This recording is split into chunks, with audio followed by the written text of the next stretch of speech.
예, 발표 들어가겠습니다. 예, 제가 맡은 과제 제목은 농업 농촌의 공익적 가치 제고를 위한 공기업의 역할인데, 여태까지 농업 농촌의 공익적 가치가 많이 강조되어 왔는데, 그것이 농가 쪽에 많이 강조가 되었다면, 농업 자체 이런 쪽에 강조가 되었다면 분명히 공기업도 역할을 하지 않는가, 그것이 이제 출발점입니다. 다음 넘겨주세요.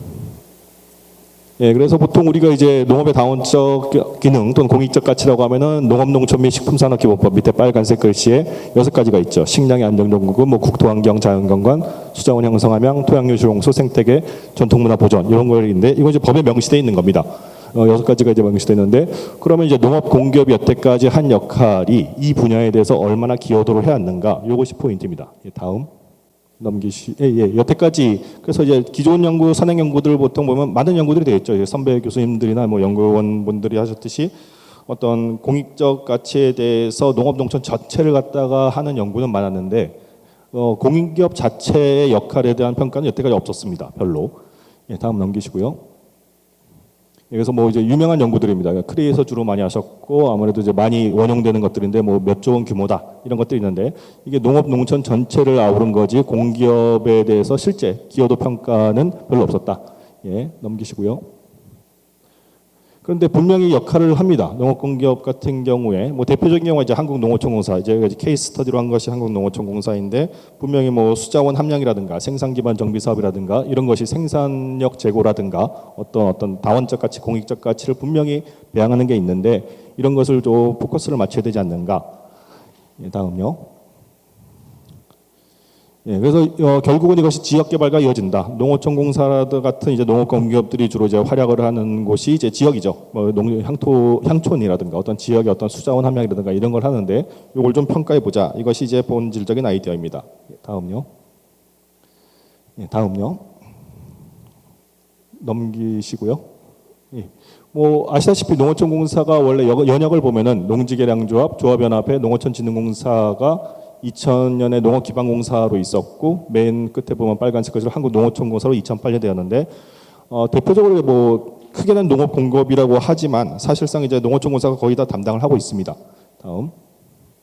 그래서 실제로 보시면 총 논면적 84만 4천 헥타르 중에서 여기 이제 파란색 파이 48만 1천 헥타르가 공사관리지역, 그러면 총 수리단 면적의 69%, 사실상 과반수를 담당한다고 보시면 될 것 같습니다.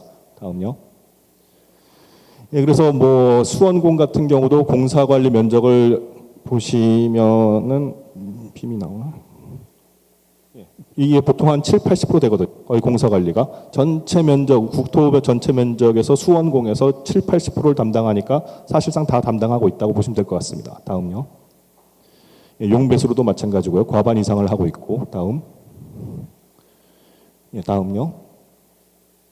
예, 그래서 이런 6가지, 아까 말씀드린 농촌산업식품기본진흥법에 따른 이 다원적을 갖다가 한번 평가를 해보자. 예, 다음요.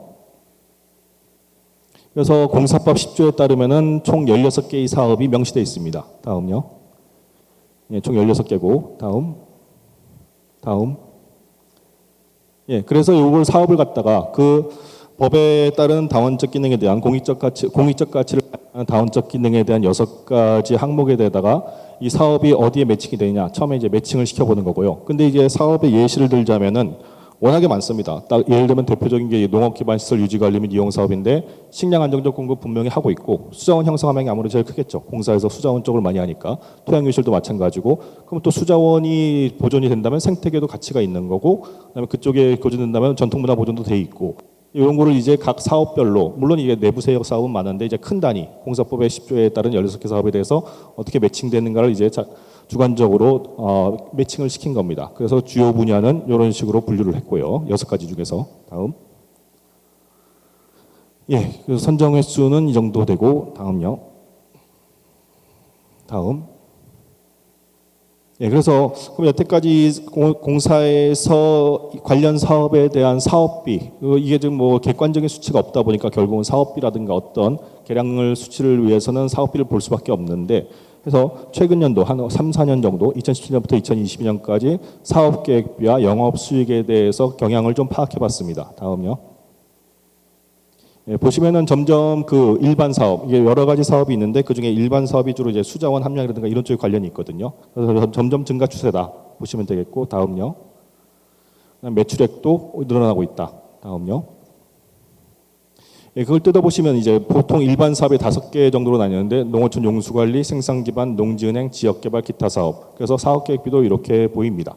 사업계획비 같은 경우에는 전반적으로 조금씩 뭐 정치돼 있거나 조금 증가 추세이긴 한데 다음 넘기시면요. 예, 영업수익 같은 경우가 뭐 비슷한 거죠. 뭐 계획비나 영업수익이나 거의 비슷한 행태를 보이긴 합니다. 다음요. 예, 그래서 뭐 사실상 이게 핵심인데 전체 사업에서 좀 애매하긴 합니다. 농어촌 어떤 공익적 기능을 담당한다고 고려되는 사업을 골라보면은 그 5개 중에서 용수관리, 생산기반 정리, 지역개발, 나머지는 뭐 그 2개가 이제 농지은행 사업이랑 기타 사업이었는데 뭐 기타 사업은 뭐 새만금이라든가 이런 것들이 들어가거든요. 그래서 그런 걸 빼고 순수하게 공익적 가치를 좀 반영한다고 평가되는 것들을 보면은 실제로 이 파란색 그래프를 보시면 소폭 좀 조금씩 늘어왔지만 전체 사업액 대비 비중은 조금씩 줄어들었다. 이것이 최근의 경향이라고 할 수 있습니다. 다음요. 그래서 저희가 좀 시작 단계인데 지금 이게 과제가 들어간 지 얼마인데 좀 시작 단계인데 요점만 말씀드리면 공기업의 역할에 좀 주목을 하자. 물론 공기업에 뭐 공과 사가 있겠지만 분명히 공익적 가치의 확산에다가 분명히 공사가 담당하는 것은 있고 거기에 대해서 좀 개량적인 부서라는데 물론 난점이 있습니다. 이걸 어떻게 분리할 것인가? 그 사업이 투자됐을 때 정말 공익적 가치가 베너핏이 평가가 된다면은 그것을 이제 공사의 기여도는 얼마나 파악하는 건 이제 과제가 되겠는데요. 그래서 저희가 생각하고 있는 건 이제 메타 분석과 다음요. 예, 그리고 뭐 또 시계열 모형을 좀 하고 싶은데 예를 들면 어떤 시점에 공사가 어느 사업을 했으면은 이전 이후에 그런 관련 수치가 어떻게 바뀌었는가? 예를 들면 대리변수를 발굴해서 뭐 생물종 다양성이라든지 녹지 비율이라든지 아니면 수자원 같은 경우에는 뭐 이거는 뭐 많이 쓰이는 것이죠. 뭐 농해본 성포율 이런 것이 어떤 시점을 기준으로 어떤 큰 공사에서 일행한 큰 사업이 있는 전후로 어떤 변화가 보이는가 그걸 이제 파악하는 것을 향후 과제로 삼고 있습니다. 예, 좀 급하게 했는데 이상으로 발표를 마치도록 하겠습니다. 8분이나 걸렸네요.